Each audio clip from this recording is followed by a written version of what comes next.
What's going on, Chess YouTube? In today's video, Magnus Carlsen is in total meltdown as the Russian Grandmaster Alexander Grischuk invents a brand new chess opening in the 2015 London Classic. And here we go. In the game, Magnus Carlsen opens one knight to f3 and then one c5 for Alexander Grischuk. Now here on move 2, Magnus does go 2e4, transposing back to a 1e4 opening, a very interesting choice. And now we do have the Sicilian Defense on the board.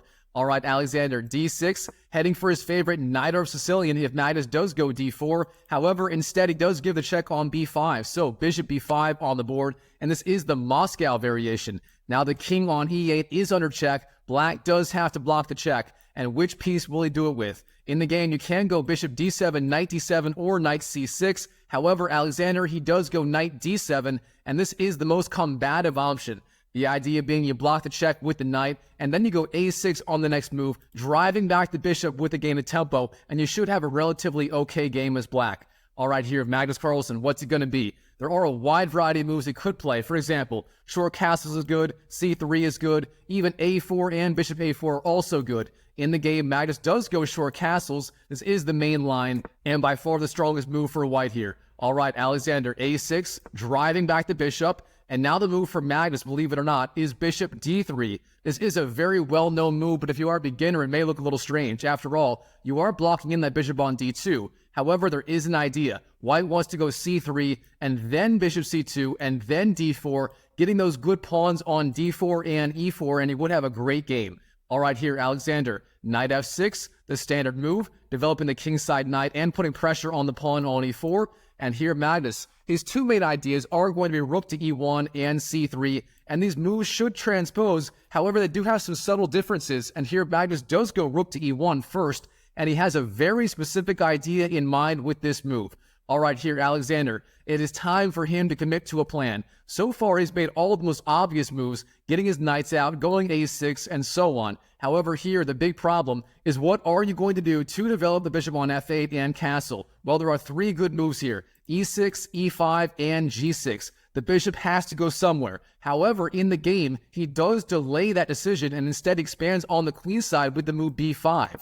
Now, this is a very thematic idea in the Najdorf and various anti-Sicilian lines. Black is gaining space, setting up bishop b7, and he would have a lot of pressure on that pawn on e4. However, the drawback of this move is that pawn on b5 will be very vulnerable. Here, Magnus can go c4 or a4, putting pressure on it and threatening to win a pawn, and in the game, that is exactly what he does. Here, Magnus Carlsen, c4 is the move, capitalizing on the flexibility of going rook e1 before c3, now pushing the c-pawn 2 squares forward, and the threat is simple. C takes b5, then a takes, and then bishop takes b5, winning a free pawn. So Alexander Grischuk, what is he going to do about this threat? Well, in this position on move 7, Alexander, he busts out his brand new opening idea. He is the first person to ever play this move in the history of the game. And when Magnus Carlsen saw this move over the board in their classical game, he nearly lost it. All right, Alexander, the move here, of course, if you've seen this game, it is g5, expanding on the king side. And this is a madman's move. That pawn on g5 is literally hanging, as is the pawn on b5. What is Alexander doing here with this move? Well, believe it or not, the main idea of g5 in this position, Alexander is trying to deflect the knight away from the defense of the e5 square. So, if you take on g5, knight takes g5, the move will be knight to e5, putting pressure on the bishop, and then threatening b takes c4. So the knight on f3 does control e5, and Alexander is doing everything he can to deflect the knight away from the defense of that square.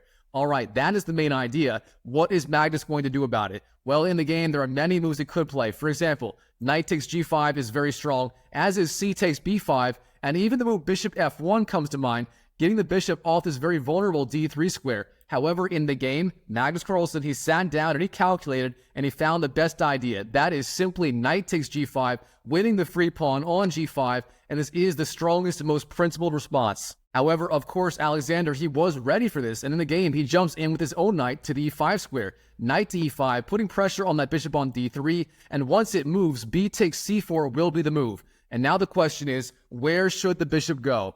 Well, e2 and f1 are the best squares. You don't want to go to c2. That bishop will be very weak there, and it won't control c4. So instead, in the game, bishop e2 on the board, a solid square for the bishop, and Magnus does maintain good control over that g4 square. All right, now Alexander, b takes c4 is the obvious idea, winning back the pawn, and now the material is even, believe it or not. Alexander giving up that pawn on g5 and winning the pawn on c4 in the process. All right, now Magnus Carlsen, what should he be doing here? This is such a critical position in this game.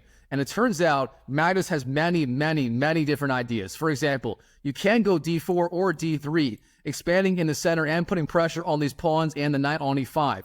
Beyond that, you can also go f4, again pushing back that knight off the e5 square, and even knight to f3 comes to mind, putting pressure on the knight on e5. However, in the game, Magnus plays none of those moves. Instead, he just goes knight to c3, developing his queenside knight into the game. All right, here, Alexander Grischuk, what's it going to be? Well, in the game, he does go rook b8, developing his rook on the open file and putting pressure on that pawn on b2. Beyond this, there were other ideas like bishop h6 and rook g8, putting pressure on that knight on the g5 square. All right, Magnus Carlsen, in this position, I would expect to say d3 or d4, opening the center. However, instead, Magnus plays a typical Magnus Carlsen move, rook to f1, maintaining the tension in the center and setting up move f4, expanding on the king side.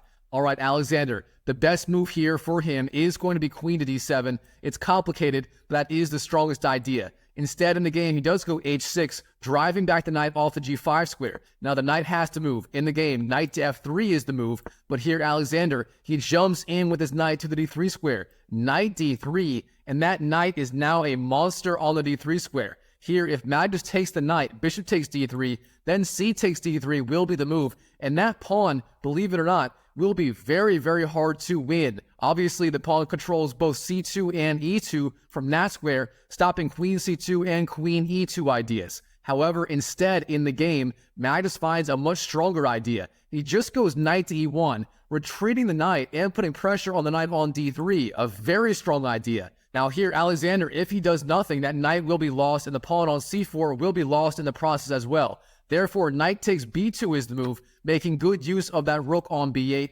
that being the other idea of rook b8 earlier. Once the knight goes to d3, then the pawn on b2 will fall as well. All right, Magnus, here, what should he be doing? Well, in the game, he does go bishop takes b2, giving up his bishop for the knight. However, it wasn't totally necessary. Queen c2 was also a good move, but instead, bishop takes b2 on the board, then rook takes, and then bishop takes c4, winning the free pawn on the c4 square. All right, Alexander, now, his rook on b2 is in a weird place. He has to move it back. Where should it go? Well, it turns out he has a few different options. For example, rook b4 is good, rook b6 is good, and rook b8 is also good. All playable moves in this crazy new opening. All right, in the game, he does go rook b4, putting pressure on the bishop on c4. Now, where is the bishop going to go? Well, in the game, Magnus does not move the bishop. Instead, queen to e2 is the move, defending the bishop with the queen. So, queen to e2 on the board, by far the strongest idea here, and Magnus has yet another piece in the game. All right, here, Alexander, bishop g7,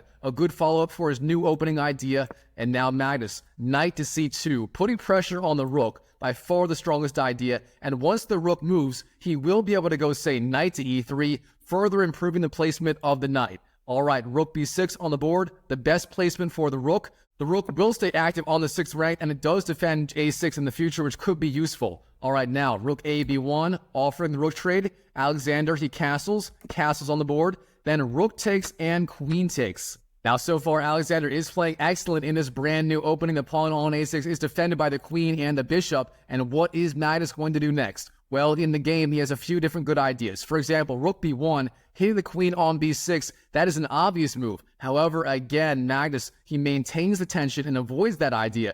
Instead, going knight to e3, developing the knight, and now threatening knight d5 ideas. Very interesting choice by Magnus. All right, now, Alexander, e6 is the move, blocking off that d5 square. There are no knight d5 ideas, and beyond that, also blunting the bishop on c4. However, the problem is now the bishop does not have access to the king side. Now the bishop will have to go to b7. That is a good square for it. However, the bishop could be out of play later in the game. All right, now Magnus, f4 is the move, gaining space on the king side. He's planning either e5 or f5 at some point in the future, and that would give him a lot of play on the king side. Now, Alexander, what is the best idea here for him? Well, it turns out the strongest idea is just bishop b7, putting immediate pressure on that pawn on e4, and that would be very hard to deal with. Instead, in the game, Alexander does go king to h8, and this is a very interesting move. Here, Alexander, he wants to go rook g8, putting his rook on the semi-open g-file and starting an attack against the white king on g1.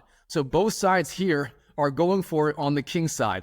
All right, Magnus Carlsen on move 22. What should he be doing here? Well, his two main options are going for it right away with the move f5, gaining space on the king side, or delaying that move in favor of something else. Now, if he wants to delay it, there are many moves it could make. For example, h3, king to h1, rook b1, and so on are all good. However, instead, in the game, Magnus does just go f5 immediately, gaining space on the king side. All right, the threat now potentially would be f takes e6, softening up that e6 pawn, and what is Alexander going to do? Well, now, bishop e7 is not a good idea. Again, that pawn on e6 would hang, so with that in mind, what else can he do?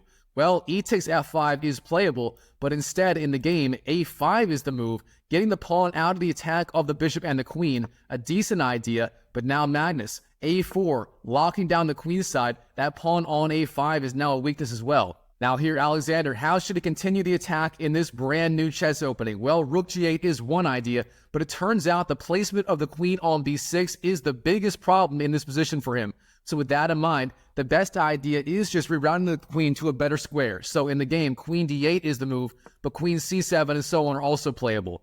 Now here, Magnus, he has the option of taking on e6 right away. F takes e6 is a good move. However, instead, h3 on the board, Magnus just taking control of that g4 square and playing a waiting move. All right, Alexander, queen to e7 on the board, and now Magnus, bishop to a6, offering the trade of light-squared bishops. Now, if bishop takes, then queen takes is the move, and suddenly that pawn on a5 will be a very big weakness. If Magnus Carlsen can't win that pawn, he'll have the pass pawn on a4, and he can threaten to push that pawn down the board.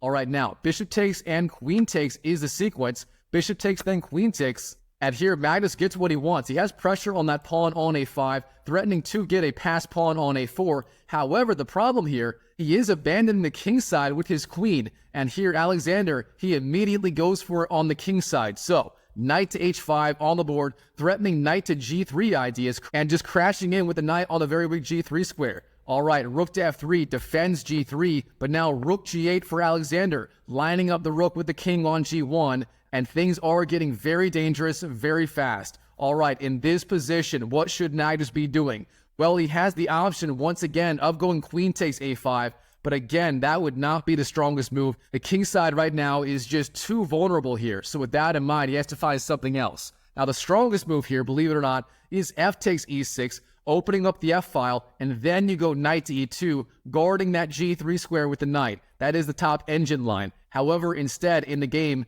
knight to b5 is the move by Magnus, and again, he's moving more and more pieces away from the defense of the king side, and it's looking like Alexander Grischuk might be able to pull out a win from his brand new opening. All right, here, Alexander, bishop e5 on the board, bringing yet another piece into the attack, and now the rook on g8 is opening up the attack on the king on g1. All right, now Magnus, knight g4, trying to block the g-file, but Alexander, queen to h4, the queen finally entering the attack, and look at all of his pieces swarming the white king here. This is getting dangerous. All right, Magnus, he has to find the right defense, and he has to find it right now. What's it going to be? Well, there are two good ideas here for Magnus. One is knight takes d6, winning the pawn on d6 with the knight. The other is knight takes e5, winning the bishop on e5 with the knight. However, instead of those two options here, Magnus, he does go f takes e6. Now, this was the right idea a few moves prior. However, here, it's a little bit too slow. And here, as you can see by the eval bar on the left collapsing, here Alexander has a very good tactical shot to gain a big advantage in this position. And if you like puzzles, go and pause the video right now and try to find the key idea for Alexander in this brand new chess opening position. And by the way, if you're enjoying this video, go and smash that like button for me. It helps me out so much. Thank you so much for doing that. All right, here, Alexander, the key idea, believe it or not, you sacrifice the rook. Rook takes g4 is the brilliant idea, and here's why. After h takes g4, then you go queen h2 check, forcing the king to f1, and then after that, knight to f4, jumping in with the knight, and you have a very strong ongoing attack against the white king. However, instead, Alexander, F takes e6 was the response, letting Magnus off the hook. And now Magnus, from here on out, he plays nearly flawless chess in this game. All right, knight takes e5, trading the knight for the bishop on the e5 square. Then d takes, and then queen takes e6. Finally bringing the queen back to the defense of the king side. Magnus Carlsen is in control in this brand new chess opening position. All right, now, queen to e1 check is the move for Alexander, but this turns out to be a very big mistake. Instead of this, the move was queen to g5, threatening checkmate on g2 in one move. But instead, queen to e1 on the board, and here's the problem. King to h2, and the king is running away. Now here, Alexander, he finds the only way to continue the attack. And again, if you like puzzles, pause the video right now and try to find the absolutely insane idea by Alexander right here. All right, I hope you found it. Of course, here, Alexander, he sacrifices the rook. Rook takes g2, giving up the rook for a pawn, about as close as you're ever going to get to a clean sacrifice of the rook. Now, king takes, then queen takes d2, winning the pawn on the d2 square. Then king g1, queen to e1 check. Alexander doing everything he can to prolong the attack. Of course, he's now literally down a rook, and white will have the attack on the black king. And if he cannot keep the checks going, that will be game over on the spot. Now Magnus, rook f1, blocking the check, queen to e3 check, rook to f2, queen to e1, and now king g2 for Magnus Carlsen. And here there are no more good checks. Yes, queen takes e4 is a move, but sooner or later, Alexander will run out of checks. And for that reason here, Alexander, he resigns on the spot to Magnus Carlsen, his brand new chess opening, failing him in this game. Wow, what a game by Magnus and Alexander Grischuk in this game. All right, Chess YouTube, I hope you enjoyed the video. If you did, smash that like button and check out this video right here, where Magnus Carlsen invents a brand new chess opening against Hikaru Nakamura. That game was incredible. I think you're going to love it, so check it out, and I'll see you in the next video.